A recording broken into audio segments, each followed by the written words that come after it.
Fix करते हैं।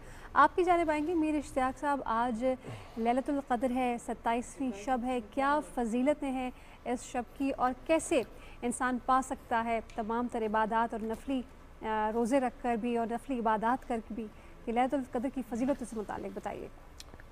बिस्मिल्लाहिर्रहमानिर्रहीम। शुक्रिया जी। देखिए, आज उन आखिरी 5 ख़ास ताक रातों में से एक है जिसके बारे में कुरान मजीद में इरशाद फरमाया कि हमने इस कुरान को क़द्र वाली रात में नाजिल किया। इस कुरान को हमने क़द्र वाली रात में नाजिल किया। और अभी हमने तो तिलावत में भी उन्हीं आयात करीमा को सुना। फरमाया इन्ना अनज़लनाहु फ़ी लैलतिल क़द्र, बेशक हमने इसे क़द्र वाली, इज़्ज़त वाली, तकरीम वाली रात में नाजिल किया। ख़ुद कुरान मजीद बड़ी क़द्र व मंज़लत वाला और बड़ी इज़्ज़त वाली एक चीज़ है।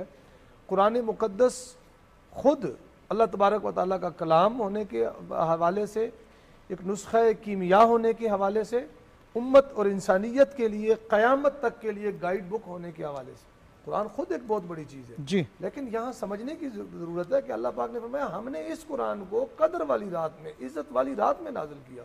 गोया कुरान की इज़्ज़त और तकरीम और इसकी मंज़लत अपनी जगह पर, लेकिन जिस रात में ये कुरान आया वो रात भी कहीं क़द्र व मंज़लत और इज़्ज़त वाली है। ये एक ख़ास चीज़ है। कुरान करीम की इज़्ज़त के साथ उस रात की इज़्ज़त को कुरान की वजह से जिक्र नहीं किया, कहा इज़्ज़त वाली रात में हमने कुरान को नाज़िल, उसकी अपनी एक अलहदा है और इम्पोर्टेंस। और फिर आगे अल्लाह ताला ने जब ये वाला उसलूब इख्तियार किया जाता है ना, तो उसमें एक ख़ास किस्म की मानवियत होती है। वमा अदराका मा लैलतुल क़द्र, जब भी अल्लाह पाक ने अहम बातें की है तो वहाँ इस तर्ज़ सवाल को, इस किस्म की क्वेश्चनिंग को अल्लाह पाक ने अडॉप्ट किया है।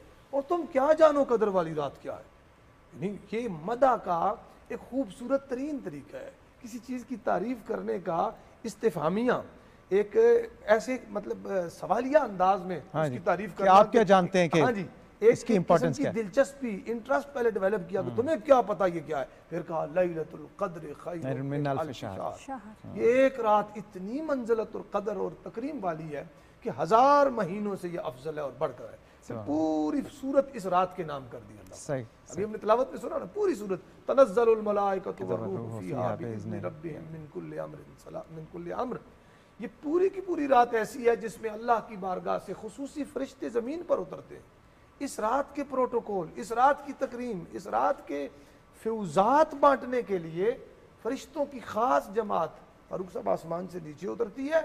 और आगे फरमाया सलामुन हिया हत्ता मतलअल फजर, जिब्रील अमीन की क़यादत में उतरते हैं। तनज़्ज़लुल मलाइकतु वर्रूह, रूहुल अमीन, जिब्रील अमीन भी फ़ीहा, इस रात में बिइज़्नि रब्बिहिम, मर्जी से नहीं उतरते, अल्लाह तबारक व तआला की आर्डर पर, उसके हुक्म पर, उसकी ख्वाहिश या उसकी चाहत पर उतरते हैं। अल्लाह के इज़्न से, अल्लाह की इजाज़त से उतरते हैं। सही। यानी पूरे का पूरा ये जो लैलतुल क़द्र का निज़ाम है ये प्री प्लान्ड है। ये सारे का सारा अल्लाह ताला ने चाहा ऐसे कि हम ऐसे करेंगे। अब उसकी हम किसी अगले मौके पे बात कर लेंगे, लेकिन यहाँ इस सूरत के हवाले से इसे कंप्लीट अगर हम करें तो फरमाया सलामुन हिया हत्ता मतलअल फजर। ये तो हम शाम से अफ्तार से रात शुरू हो जाती है ना, जैसे आपने अपने इंट्रो में फरमाया कि रात चांद की पहले होती है और दिन बाद तारीख, यानी रात से हमारा शाम से गुरूब से दिन शुरू हो जाता है। अगले गुरूब तक वो जो 24 घंटे का टाइम है ये हमारी डेट होती है कमरी हिसाब से। तो फरमाया ये सुबह तुलुए फजर तक ये रात सलामती सलामती है। इसमें किसी किस्म के नुकसान का अंदेशा नहीं है, किसी किस्म का खुसरान नहीं है, किसी का कोई लॉस नहीं है। ये हर किसी के लिए सलामती की रात है।